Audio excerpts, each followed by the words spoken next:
blancas, plaquetas o trombocitos. Trombocitos y plaquetas son los mismos. Y vamos a hablar ahora sobre los glóbulos rojos. Glóbulos rojos, eritrocitos y hematíes. ¿Ya? Cuando yo hablo de glóbulos rojos, estoy hablando de toda la línea de diferenciación eritrocítica, las células precursoras y el final de la línea de diferenciación que son los eritrocitos. Bueno, solamente para hablar un poquito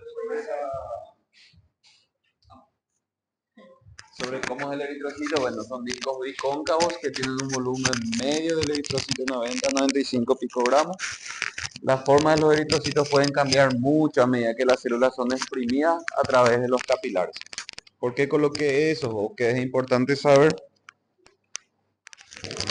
que las paredes de los eritrocitos o la membrana eritrocitaria se puede comprimir y descomprimir. También tiene fibra elástica y todo más. ¿Y por qué es importante saber eso? Porque cuando pasa dentro de los capilares, los eritrocitos son comprimidos. Y al ser comprimidos disminuye su volumen, y al disminuir el volumen, bueno, lo que hay adentro tiene la tendencia por gradiente a salir, ¿verdad? Por la presión también existente adentro, cosa que posibilita ver la difusión de las sustancias. ¿Ya?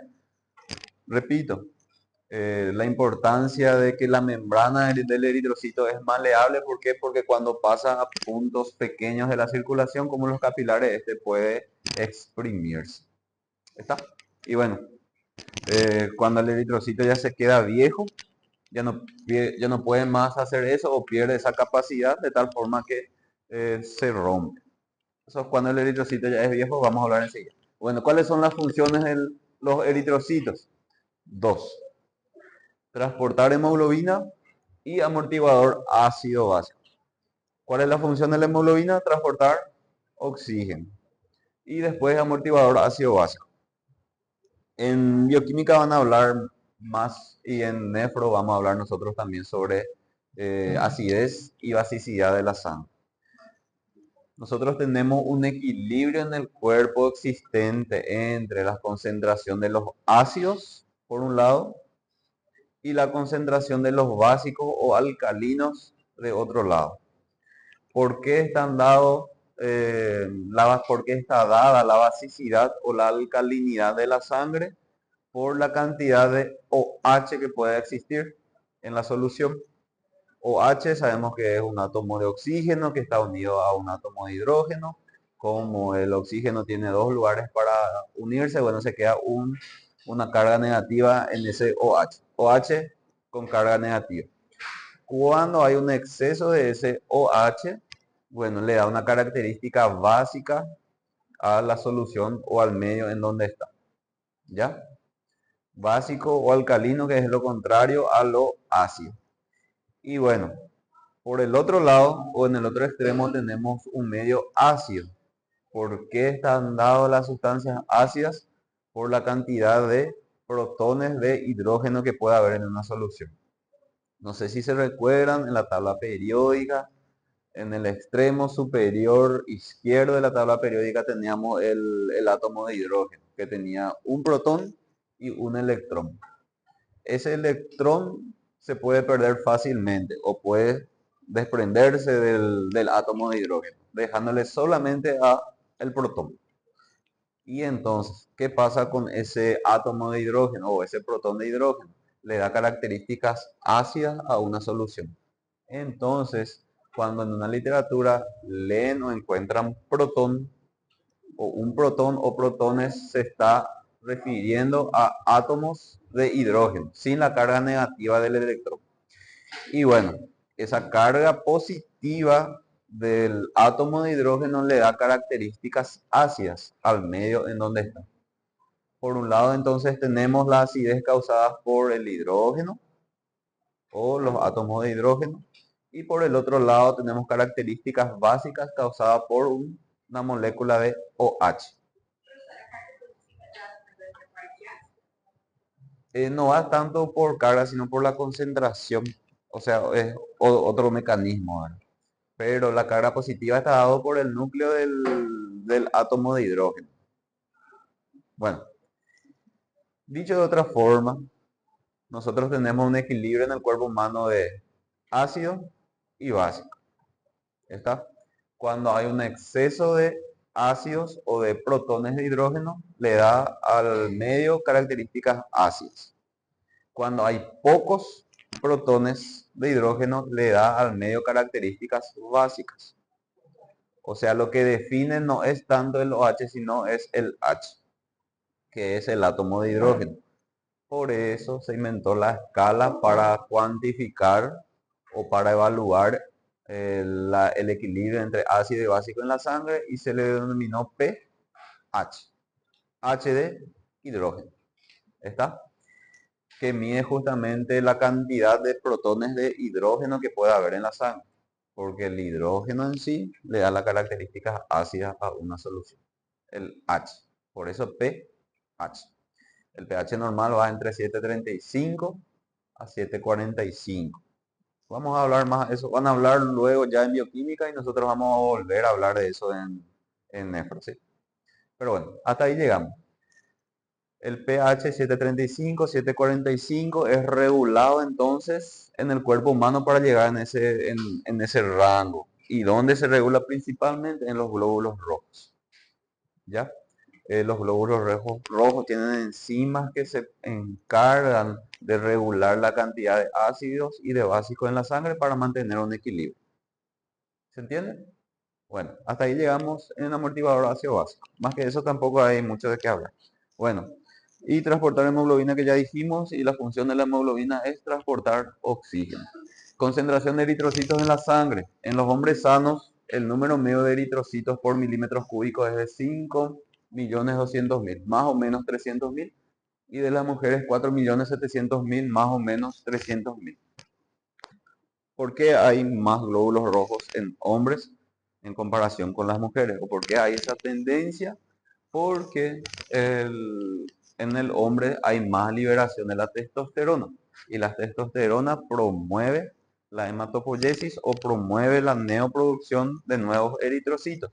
De tal forma que el hombre tiene, por causa de la testosterona, mayor posibilidad o tiene una mayor tendencia a tener más glóbulos rojos en comparación a las mujeres.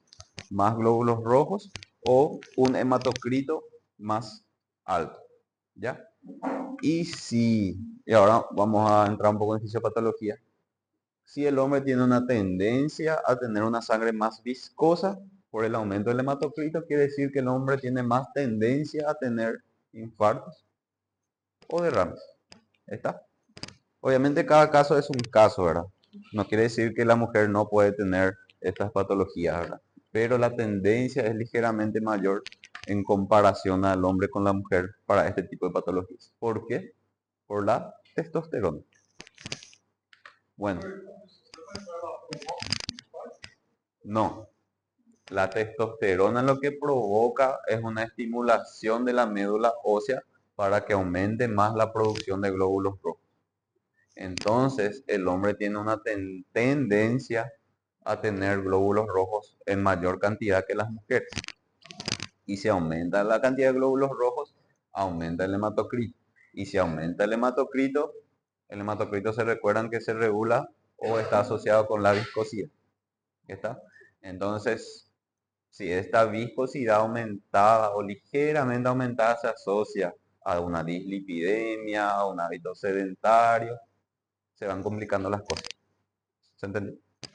Bueno, cantidad de hemoglobina en las células. Los eritrocitos tienen la capacidad de concentrar hemoglobina en el líquido celular hasta unos 34 gramos por cada 100 ml de célula. La sangre completa de los hombres contiene una media de 15 gramos de hemoglobina por 100 ml, en las mujeres 14 gramos por 100 ml.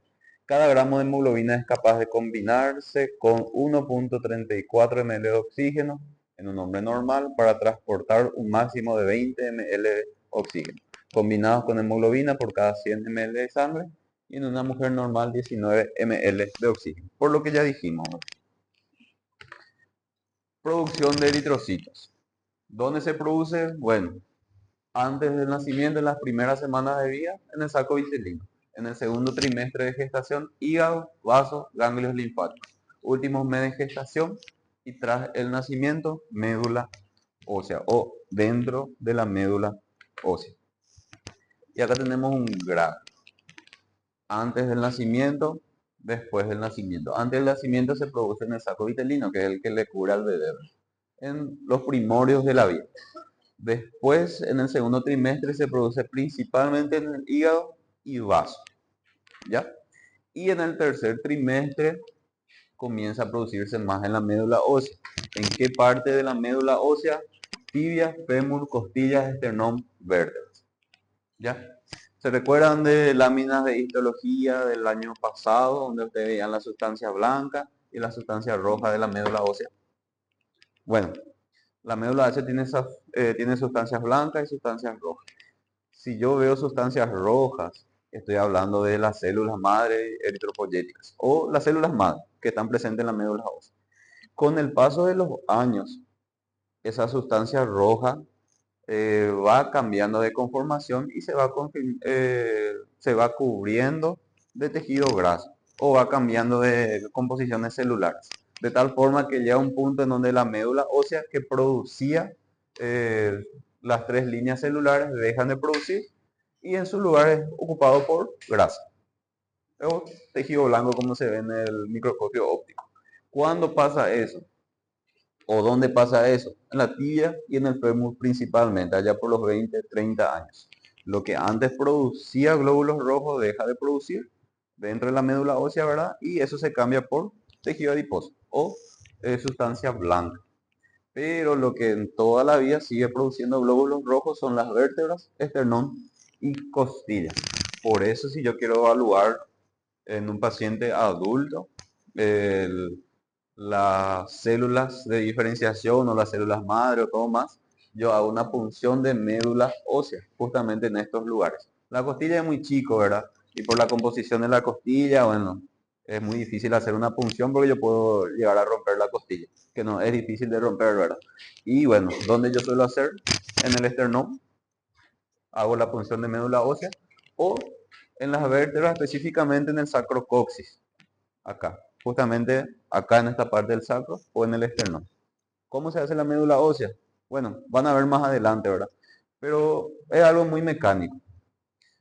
Coloca anestesia y es como un tornillo con un hueco adentro, en donde vos colocas por el hueso y vas girando de tal forma que vos puedes extraer una parte de la médula ósea del paciente. Lo que vos extraes o lo que se queda dentro del hueco de ese tornillo, ¿saben? ¿Cómo se dice tornillo en portugués? Parafuso. Bueno, un parafuso con un hueco adentro. Entonces colocas el parafuso con el hueco adentro por encima del esternón o del sacro y vas girando con presión. Por eso digo es más mecánico que otra cosa. Y vas girando y extraes un pedazo o un pedazo o extraes una parte de las células o de la sustancia roja de la médula ósea. Eso vos puedes visualizar en el microscopio óptico y ahí evaluar lo que vamos a hablar enseguida. ¿Está? Bueno, eso hace la parte de hematología. Bueno, en memoria, no hay de otro. Hay que saber, sí, hay que saber, ¿verdad? Y ahora vamos a ver por qué hay que saber esto. Pero ahora solamente nos vamos a enfocar en esta línea de acá. Acá, acá, acá. Hasta el eritrocito. Después vemos el resto. Comenzamos. Tenemos la célula madre, que está dentro de la médula ósea. Y si está dentro de la médula ósea se le denomina célula precursora hematopoyética pluripotencial o célula madre pluripotencial o multipotencial. ¿Ya? La célula madre eritropoyética se diferencia. ¿Y qué quiere decir diferenciarse? Cuando yo hablo de diferenciarse o diferenciación celular, estoy hablando de una célula que tiene hijos y bueno, hay una diferencia entre la madre y los hijos. Ahí viene el término diferenciación celular. La célula madre se diferencia de sus hijos o de sus hijas, ¿verdad? Diferenciación celular. De una célula madre sale otra célula diferente. Y bueno, la célula madre o la célula precursora hematopoyética se diferencia en unidad formadora de colonias, es esplénicas o unidad formadora de colonias mieloides. La unidad formadora de colonias mieloides puede diferenciarse otra vez en tres tipos celulares diferentes o tres tipos de colonias diferentes. Colonias nosotros le denominamos porque puede producir distintos tipos celulares, ¿sí? Y bueno, pero vamos a la primera. Unidad formadora de colonia de blastos. La unidad formadora de colonia de blastos se diferencia o es un precursor de la unidad formadora de colonia eritroide. Y de la unidad formadora de colonia eritroide salen los eritrocitos. ¿Está? Y bueno, entramos por esa línea de arriba. Comenzamos entonces por la célula madre o la célula madre hematopoyética pluripotencial. Esta se diferencia en unidad formadora de colonia mieloide o esplénica. La unidad formadora de colonia mieloide se diferencia en unidad formadora de colonia de blastos. La unidad formadora de colonia de blastos se diferencia otra vez en la unidad formadora de colonia eritroide. Y de la unidad formadora de colonia eritroide sale esta línea celular otra vez, o este tipo de diferenciaciones celulares. Empezamos. ¿Cuál es la característica de cada uno? Las características son varias, pero empezamos con el proeritroblasto. ¿Qué es lo principal? Lo que yo quiero que sepan del proeritroblasto es que el proeritroblasto tiene la capacidad de absorber hierro. ¿Está? Repito, el proeritroblasto tiene la capacidad de absorber hierro. ¿Para qué? Hierro, ferro. Hierro, ferro. ¿Por qué? ¿Para qué? Para formar hemoglobina, ¿verdad? Pero el proeritroblasto no tiene capacidad de formar hemoglobina, solamente de absorber hierro.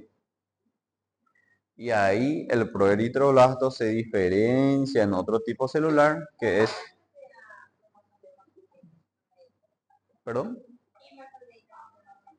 Bueno, seguimos. El proeritroblasto se diferencia en el eritroblasto basófilo.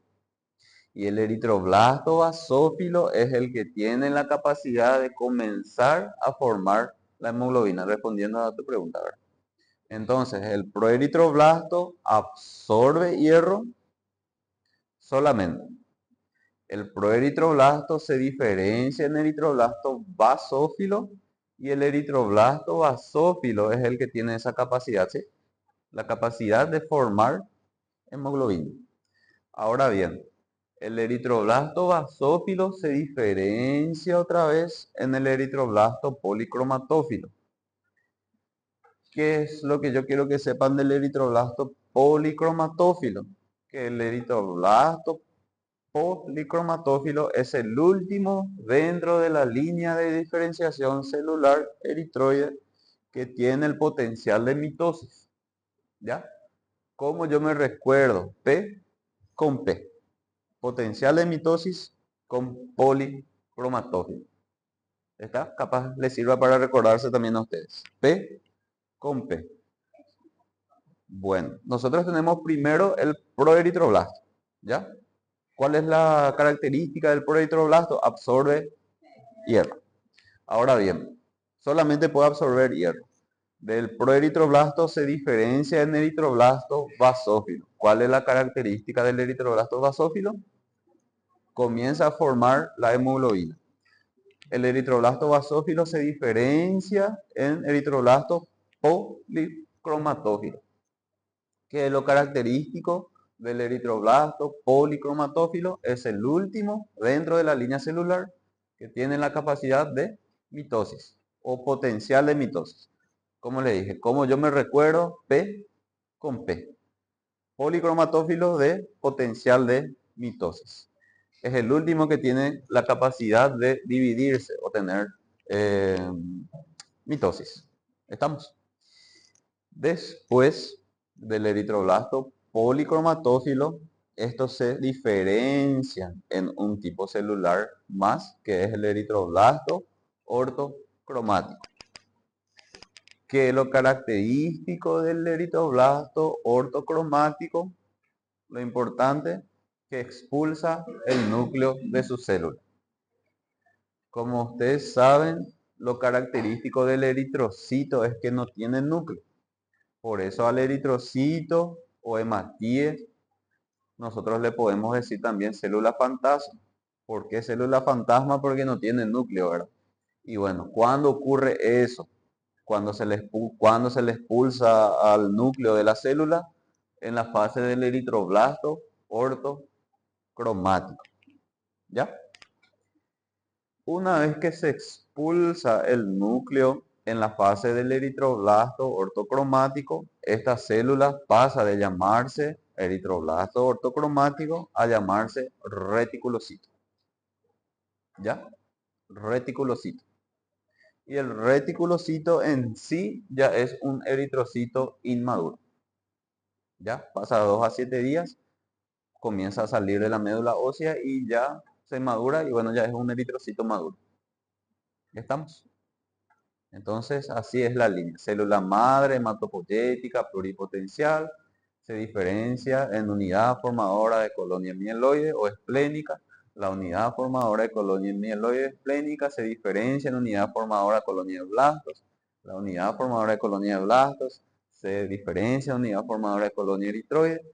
De la unidad formadora de colonia eritroide comienzan las diferenciaciones. Proeritroblasto absorbe hierro. Eritroblasto basófilo fabrica hemoglobina. Eritroblasto policromatófilo, potencial de mitosis el último. Eritroblasto ortocromático expulsa su núcleo. Después de expulsar el núcleo se convierte en reticulocitos, que ya son eritrocitos inmaduros. Y de reticulocito pasa a llamarse eritrocito.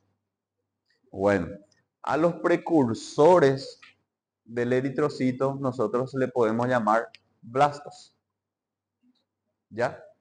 ¿Por qué es importante esto? Es lo que yo le digo ahora. Porque si tenemos muchos blastos dentro de nuestra sangre, quiere decir que hay muchos precursores de los eritrocitos. ¿Está? Pero, ¿qué pasa si hay demasiados precursores de los eritrocitos? Quiere decir que le está dificultando a los precursores de convertirse de precursores a convertirse en eritrocitos. Quiere decir que hay algún problema en la formación. Ejemplificando en patologías. Por ejemplo, si del 100% de mis glóbulos rojos, en donde entran todos los precursores y los eritrocitos, yo tengo mayor al 20% de blastos, mayor al 20% de precursores de eritrocitos, probablemente yo estoy frente a un mieloma múltiple, ¿está? Que es una enfermedad hematológica. O si tengo un exceso de precursores o un aumento de la producción, quiere decir que yo puedo estar frente a una leucemia o un tipo de leucemia. Una leucemia mieloide, ¿por qué? Porque agarra la línea mielocítica de la unidad formadora de colonia mieloide. ¿Está? ¿Se entiende? Por eso es importante saber los precursores o los blastos. Por un lado. Por otro lado, pregunta. Tengo un paciente, alumno del tercer semestre, está en semana de exámenes. Sabemos que el estrés en sí produce un aumento de la producción de ácido clorhídrico en el estómago. Bueno, el ácido clorhídrico es inhibido por el bicarbonato que se encuentra presente en el moco, que también es producido por el estómago. El moco producido por el estómago evita que haya una lesión de la mucosa del estómago. Perfecto, pero ¿qué pasa si la producción de ácido clorhídrico es mayor que el moco producido por el estómago? Comienza a haber una lesión de la mucosa. Y si comienza a haber una lesión de la mucosa, estamos frente a una gastritis nerviosa, producida por el estrés. ¿Qué pasa si, aparte de lesionar la mucosa, lesionar la submucosa, después la submucosa tenemos la muscular, nos encontramos frente a una úlcera gástrica? Ya pasa de ser una simple gastritis a ser una úlcera gástrica. Entre paréntesis, tratamiento inhibidor de la bomba de protones. En resumen, bueno, el omeprazol o lansoprazol o pantoprazol, bueno, inhibe la producción del ácido clorhídrico. Es el mecanismo de acción del omeprazol, lo que se toma para gastritis. Bueno, ¿qué pasa cuando hay una úlcera gástrica?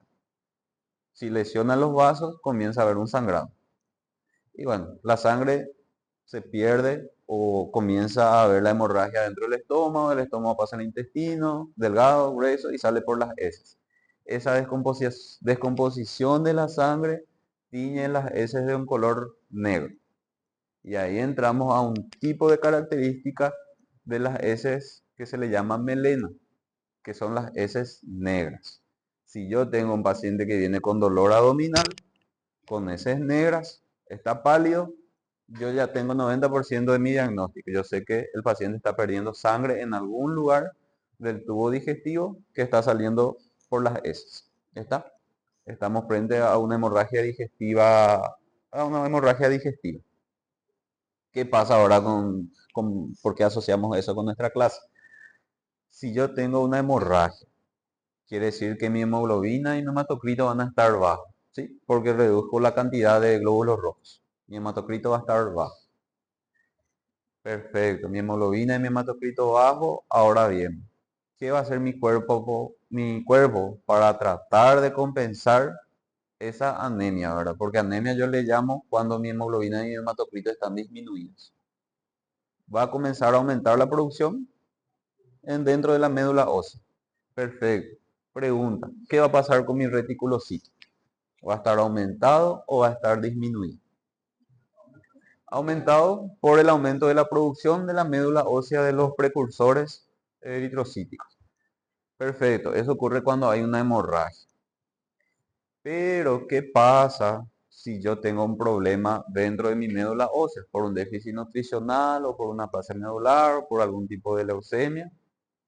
Mi producción o la producción dentro de mi médula ósea va a estar disminuida. ¿Qué quiere decir eso? Que todos estos precursores van a estar disminuidos, incluyéndole al reticulocito. Yo voy a tener una anemia, un descenso de la hemoglobina, el hematocrito y también el reticulocito.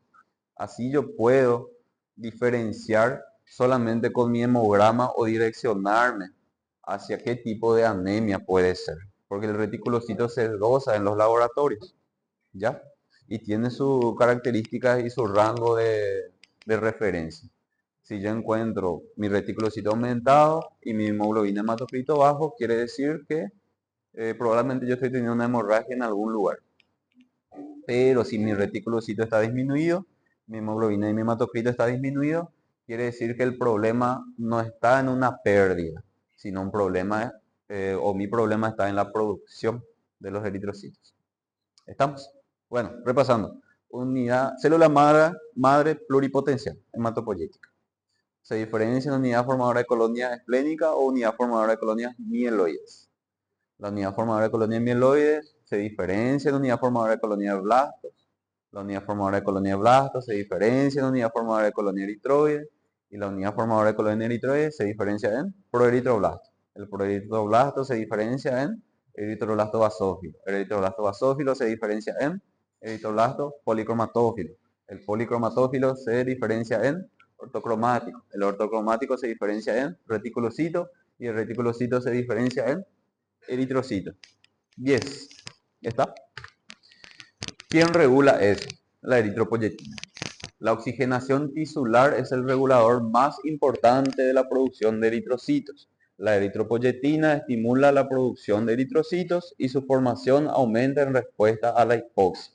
Alrededor del 90% de la eritropoyetina se forman en los riñones y el resto se forma sobre todo en el hígado. Su función es estimular la producción de proeritroblastos de las células precursoras hematopoyéticas. En resumen, ¿se recuerdan el gasto cardíaco, verdad? ¿Se recuerdan el retorno venoso, que era la sangre que llegaba al corazón de las venas? Y el gasto cardíaco era la sangre que era expulsada del corazón para el cuerpo. ¿Qué dice nuestra literatura? Que el 25% del gasto cardíaco se va al riñón.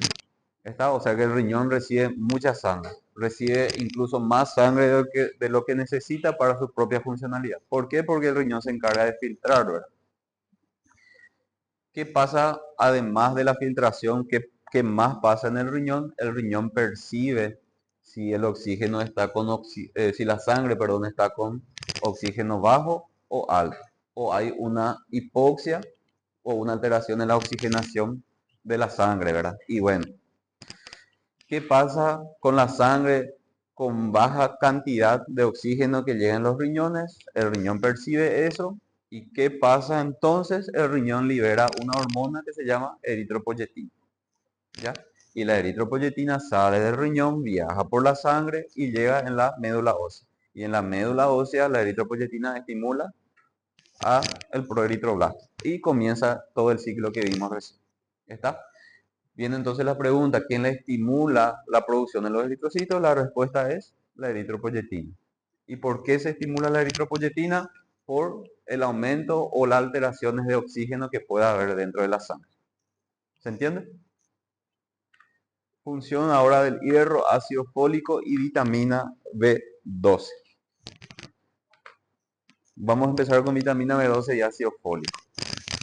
La maduración de los eritrocitos necesita vitamina B12, cianocobalamina y ácido fólico.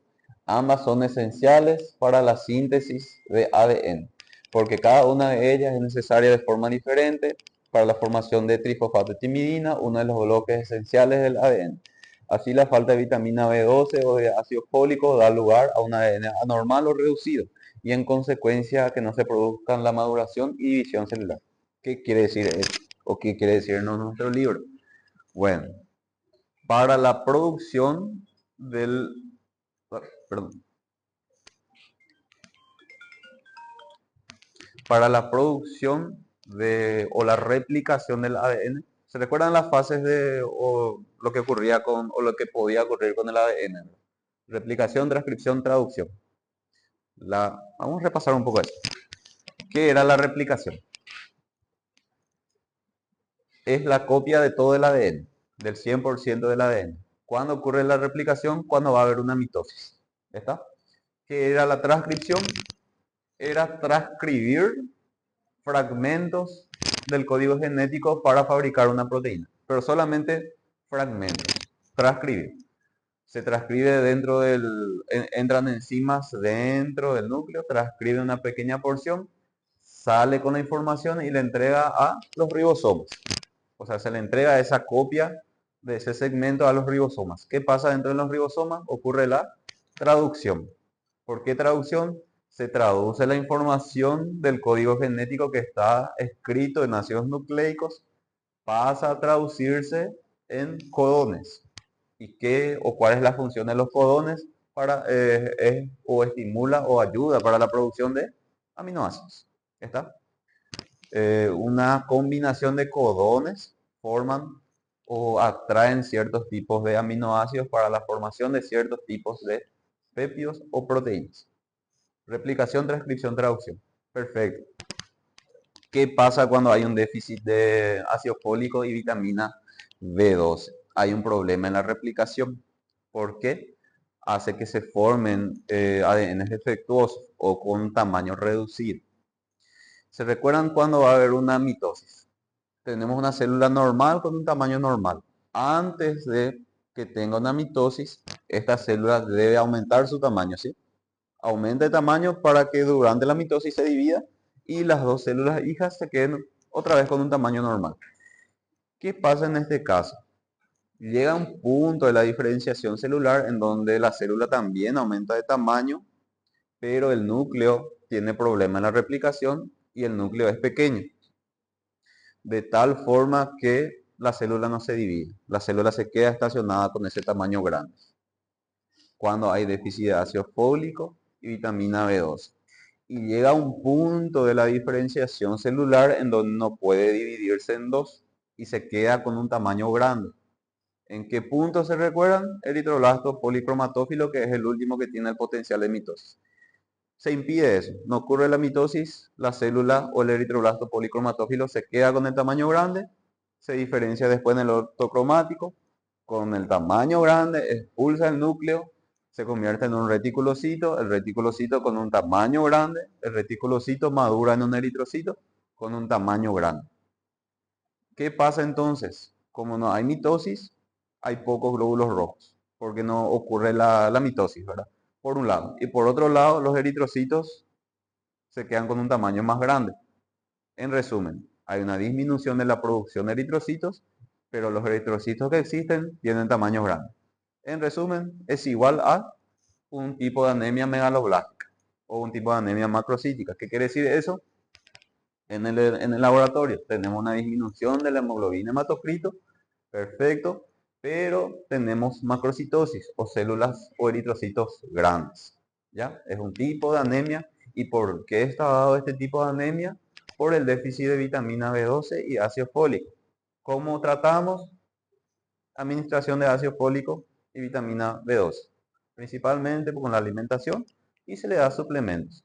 ¿Qué pasa en el caso de las mamás embarazaditas? Y bueno, el ácido fólico y la vitamina B12 se utilizan mucho por el bebé o por el nuevo embrión que se está gestando. Y bueno, entonces utiliza las reservas de la mamá y la mamá comienza a tener anemias megaloblásticas. ¿Por qué? Porque el ácido fólico y la vitamina B12 que el cuerpo de la mamá usa normalmente para producir sus eritrocitos es utilizado por el nuevo ser que se está gestando. De tal forma que las embarazadas tienen la tendencia a tener ese tipo de anemia megaloblástica o anemia macrocítica. Y bueno, y por eso la suplementación a las mujeres embarazadas con ácido fólico y vitamina B12. ¿Está? ¿Preguntas hasta acá? Vale. Ahora entramos en el hierro, formación de la hemoglobina. No le voy a pedir que memoricen esto, ¿verdad? Porque me imagino que en bioquímica van a hablar eso y posiblemente la doctora le va a pedir que memorice, ¿verdad? Pero bueno, en fisiología al menos no. ¿Cómo se forma la hemoglobina? Dos succinil-CoA se unen con dos glicinas. Succinil-CoA, si se recuerdan, era un sustrato del ciclo de Krebs. Se une con dos glicinas que son dos aminoácidos y forman un pirrol o un anillo de pirrol. Cuatro pirroles forman la protoporfirina 9. La protoporfirina se une con hierro y forma el hemo.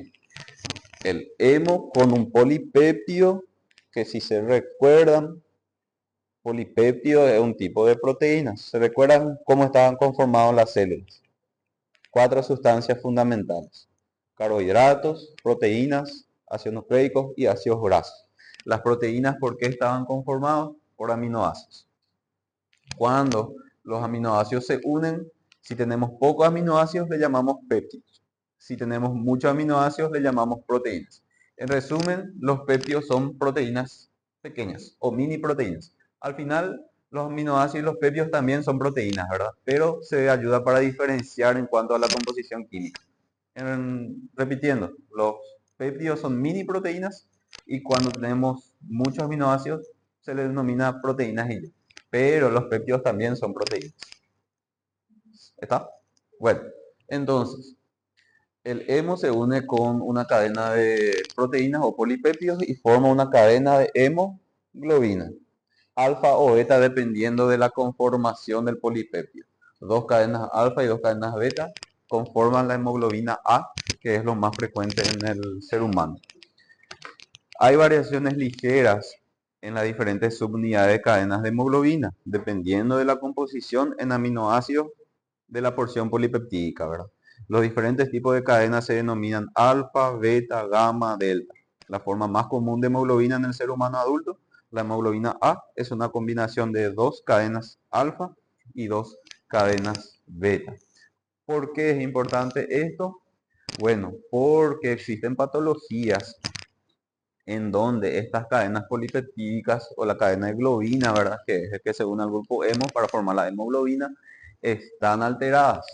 Y si están alteradas pueden producir alteración en la hemoglobina y por ende en el eritrocito. Y bueno, le dan más labilidad al eritrocito.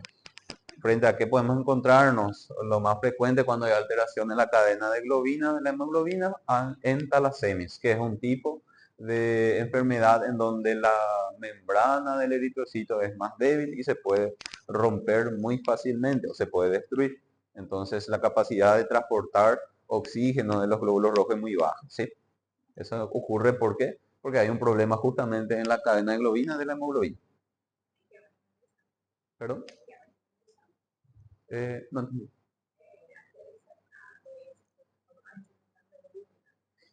No hay una disminución en la cantidad, sino en la calidad, en la, en la cualidad de la hemoglobina. O sea, la cantidad sigue igual, no hay problema en la cantidad, pero sí en la calidad, o sea, se destruye muy fácilmente la hemoglobina, entonces pierde esa capacidad de transportar oxígeno. ¿Está? Bueno,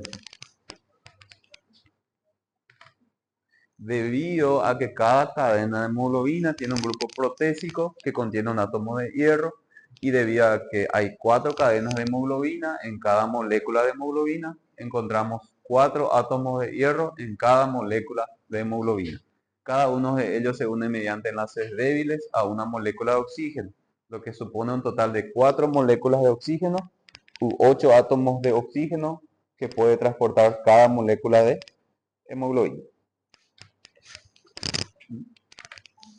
La cantidad total de hierro en el organismo es de 4 a 5 gramos, 65% en forma de hemoglobina, 4% en forma de mioglobina, que es una forma de resguardar oxígeno que tenemos dentro de los músculos, por eso mioglobina.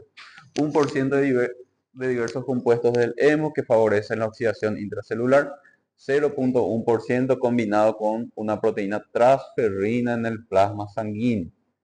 15 a 30% se almacena para su uso posterior, sobre todo en el sistema retículo endotelial y en las células del parénquima hepático, sobre todo en forma de ferritina.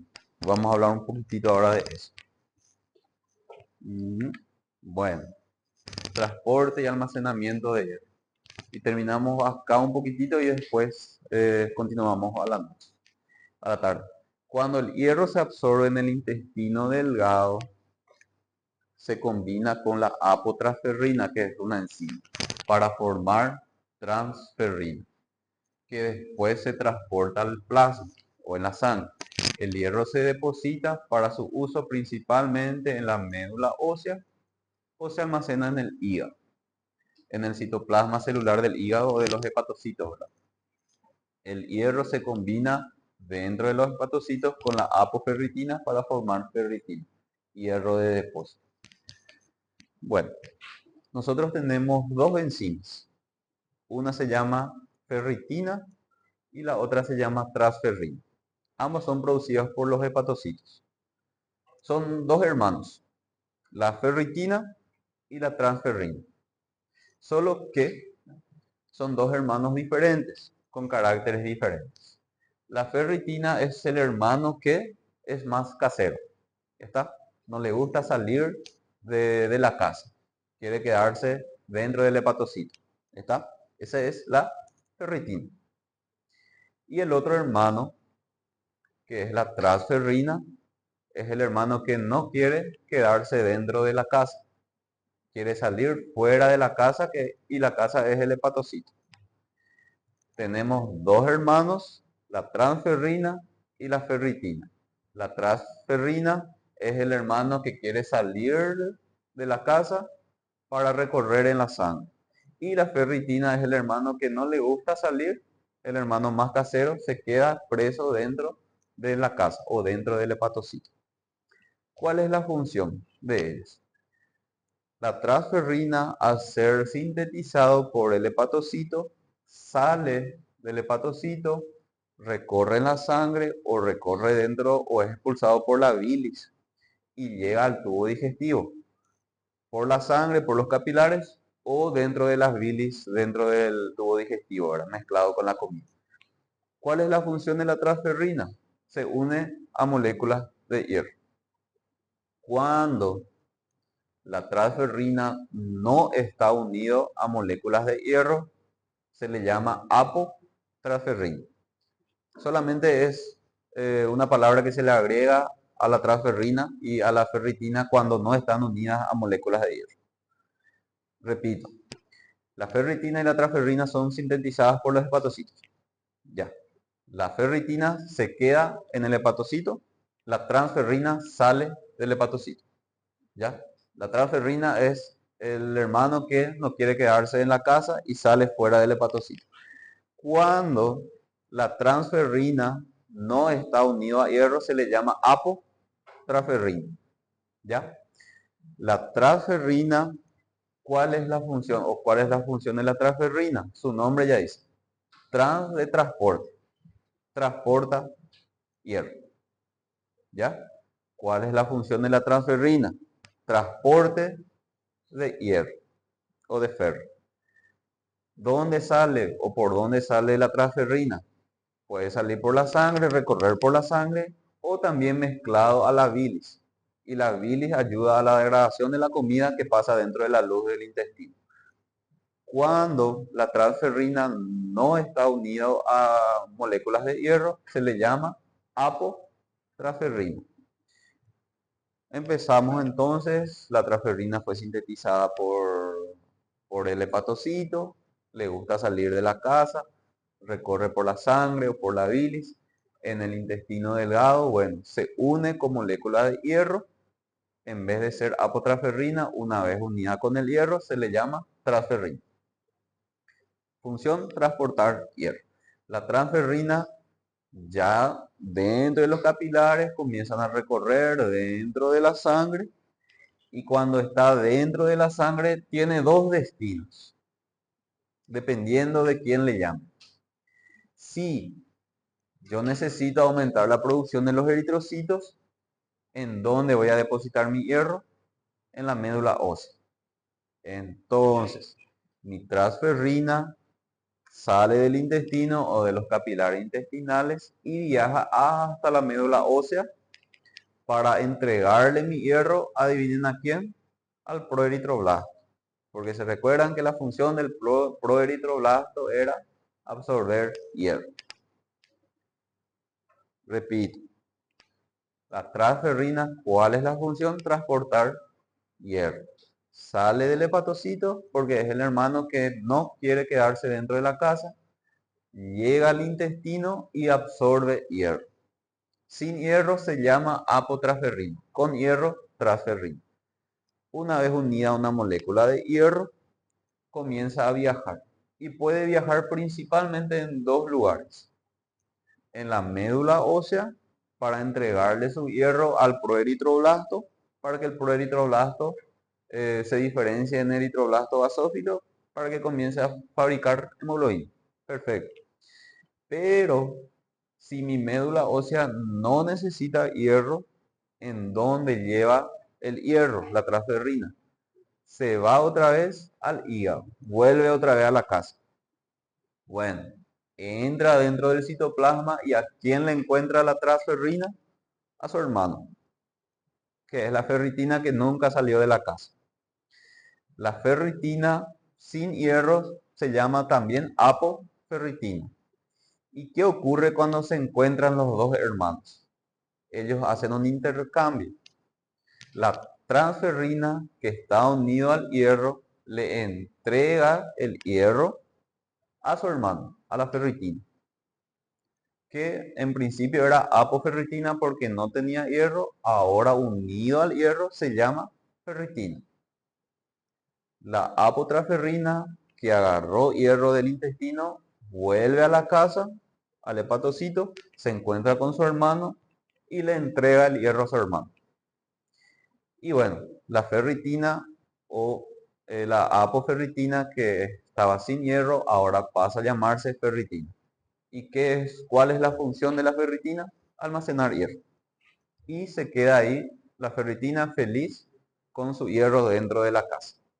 ¿Y qué pasa con la apotransferrina ahora? Porque la transferrina, una vez que entregó su hierro, o una vez que entregó el hierro a su hermano, pasa a llamarse otra vez apotransferrina.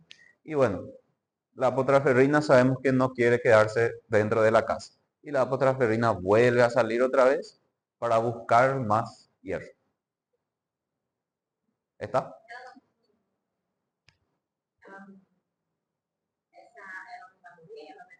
La apotransferrina. Y bueno, y de que se descompone la molécula se va a descomponer, ¿verdad? Pero tiene varios días de acción, ¿verdad? O sea, no es una célula, es una enzima, una composición de proteínas.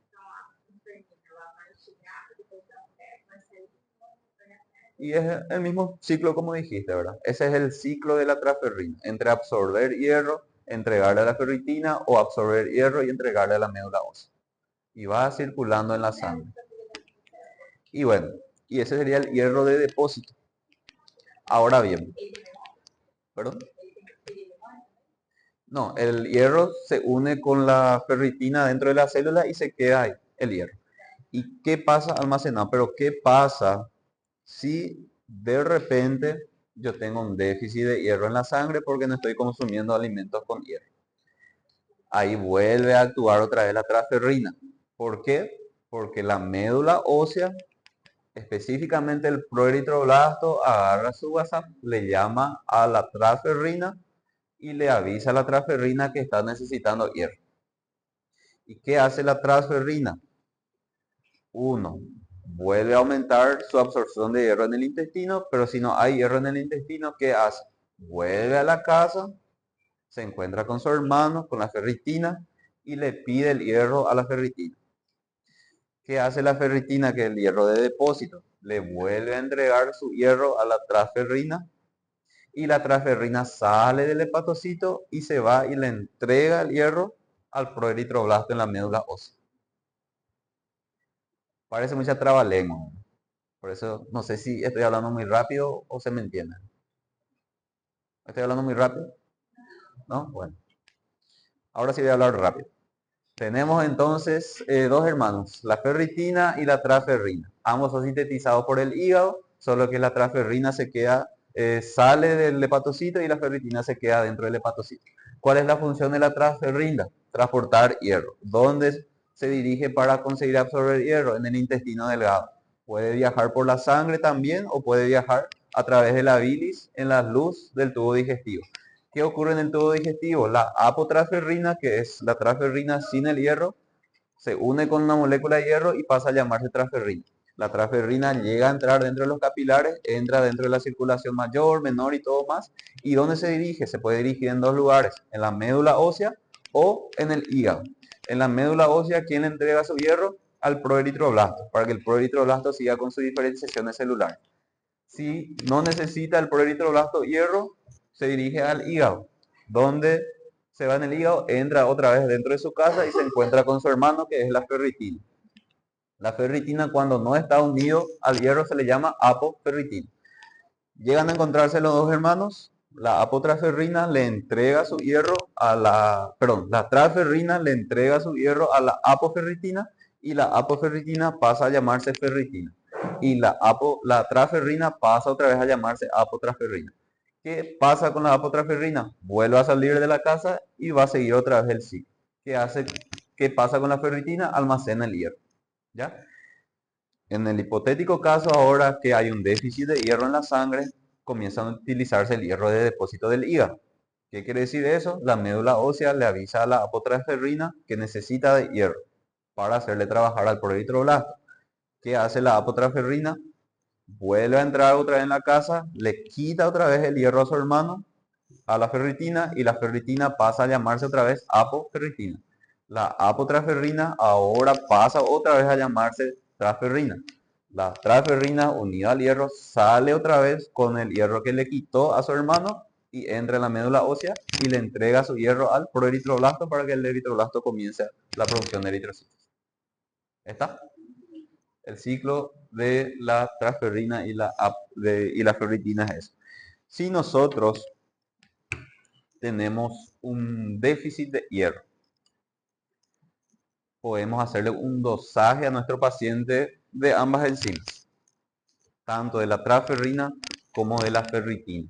Pregunto, si yo tengo un déficit nutricional de hierro, ¿mi ferritina va a estar aumentado o va a estar disminuido? Sí. ¿Y mi transferrina va a estar aumentado o va a estar disminuido? Aumentado, ¿por qué? Porque va a tratar de movilizar lo máximo posible de hierro. ¿Ya? Bueno, cantidades menores de hierro en la reserva están en forma muy insoluble llamada hemosiderina. Hay veces en donde ya la cantidad de hierro ya es o ya le sobresatura a la ferritina, de tal forma que la ferritina ya no puede recibir más hierro. ¿Y qué pasa con ese hierro que es traído por la transferrina? La transferrina no quiere quedarse con el hierro, abandona ahí en el citoplasma. Y bueno, esas moléculas de hierro abandonadas en el citoplasma se le llama hemosiderina, que son justamente una forma insoluble del hierro. Repito, tenemos el trabajo de la transferrina y la ferritina. La transferrina transporta y le puede entregar a la ferritina. Pero ¿qué pasa cuando ya está sobresaturado la ferritina? Ya no quiere más hierro. ¿Qué hace la transferrina? Abandona y le tira al hierro dentro del citoplasma. Y bueno, el hierro dentro del citoplasma de forma insoluble o de forma abandonada, por así decirlo, se le llama hemosiderina. ¿Está? Y bueno, ¿por qué cita esto en nuestro libro? Porque eso se tiñe de una coloración azulada así dentro del microscopio. Y eso se descubrió que era hierro no unido a la ferritina justamente. ¿Ya? Bueno, pérdida diaria de hierro. Un hombre excreta unos 0,6 miligramos de hierro al día, sobre todo a través de las heces. Cuando se produce una hemorragia se pierden cantidades adicionales de hierro. En la mujer, la pérdida menstrual adicional de sangre lleva las pérdidas a largo plazo de hierro a una media de 1,3 miligramos día. Y bueno, con esto terminamos y después seguimos la tarde. Ciclo vital de los eritrocitos es de 120 días. En un adulto, bueno, 120, en un recién nacido de término, mayor a 39 semanas, 60 a 70 días. Y en un recién nacido pretérmino, 35 a 50 días. ¿Preguntas?